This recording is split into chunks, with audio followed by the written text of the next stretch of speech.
Hello there. I have a lot of work at the moment. You see, I didn't shave for quite a while. So I want to talk to you about something I didn't do. A game by Thomas. Here is his website. He's a software engineer from New Zealand. He's in the Datastar Discord and he made a game with Datastar which I find really fun. It's basically Tic-Tac-Toe on steroids. So Tic-Tac-Toe but not boring. You have 9 boards on which you play Tic-Tac-Toe, but whenever you play on a board, so for example the current board is this one, it's highlighted in green, and if I play in the center, then the next move will have to happen in the center board. I click here and see that the next move is on the center board. See here that, for example, if I click in the top right, put an X. Now maybe I want to put it here, but here would be difficult because this grid is already completed. We can put an X there because we can play afterwards whenever you want, wherever you want, because this one is already completed, so you can play here, for example, and because he played on the right square, we have to play now on the right as well.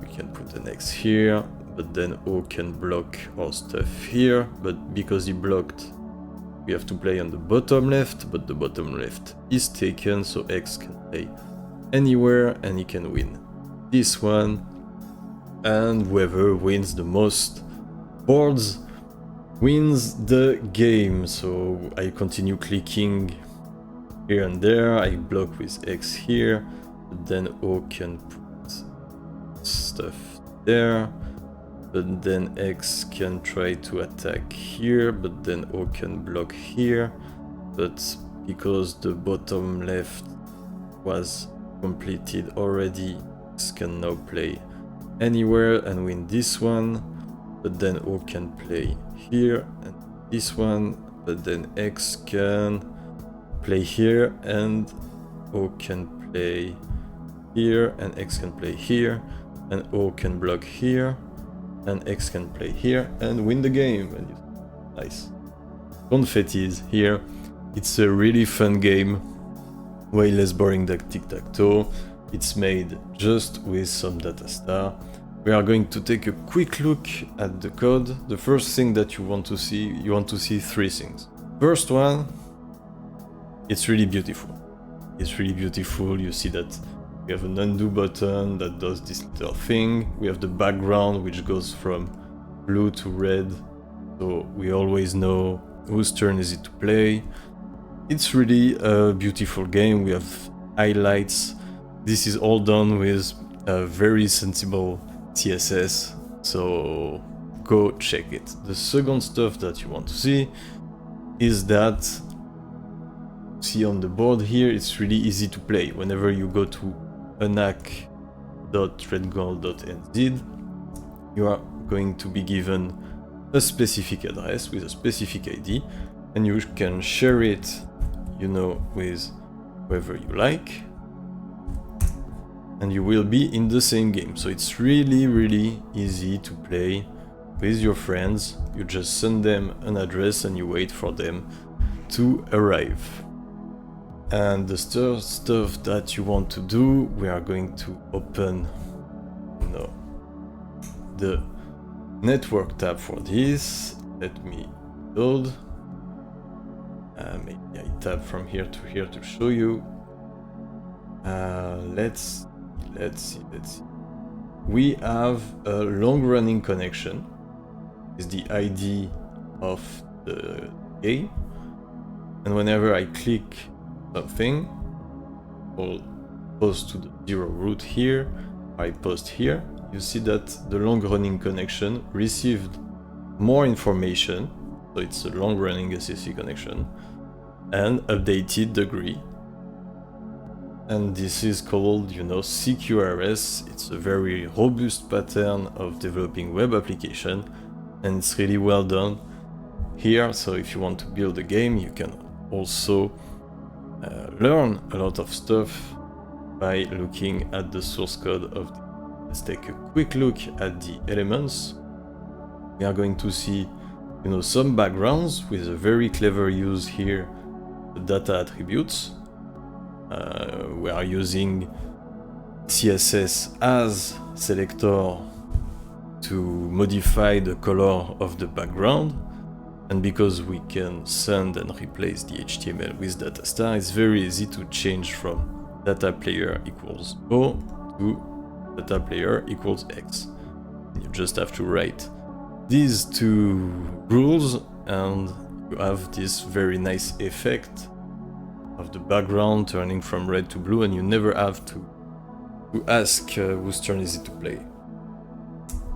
Then we have the SSE connection, which is initiated here by this data all node. So very common pattern as well. The main element is initiating the connection and we received the information. Then the game, you see here with the ID, will be morphed whenever something happens. We have a data signals clicked that can go from false to true. And this is, I think, disable the inputs whenever the backend is processing the new game state. We have the famous data player attribute here, and then it's very sensible board by board. The before for the CSS effects, then for every cell. This one has no method on it because Thomas really has a fine control on his backend, but this one is using a form to have an alternative method for when the JavaScript is disabled, so that's called progressive enhancement, but we are not talking on this channel of application with JavaScript disabled. This is a Datastar channel, so I'm not going to go into the details of progressive enhancement there, but you see that we have data on submit, clicked equals true to disable everything, and we issue a post request to the ID of the game, the number of the board, first one,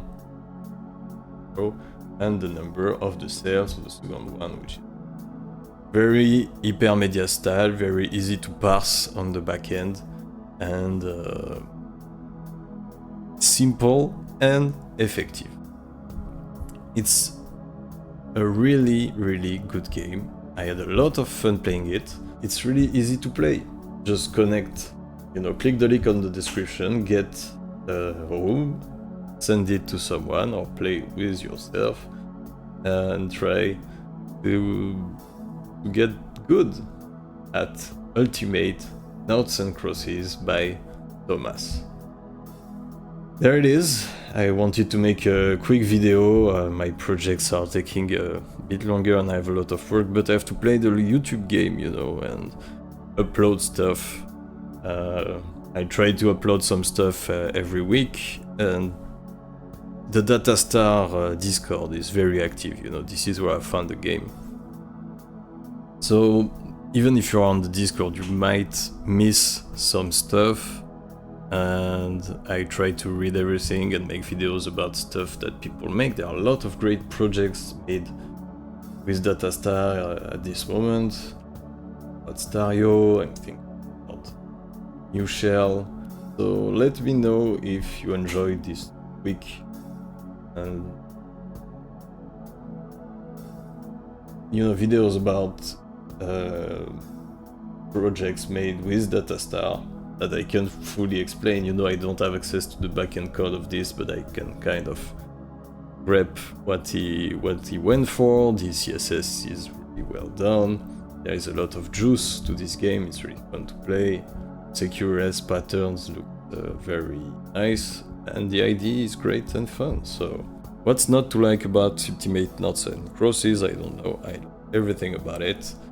Give a shout out to Thomas in the description. I will put his website in the description, or you can join the Datastar Discord to see the stuff we are building and to say congratulations to Thomas. That's all for me. I'll try to be back next week with another project.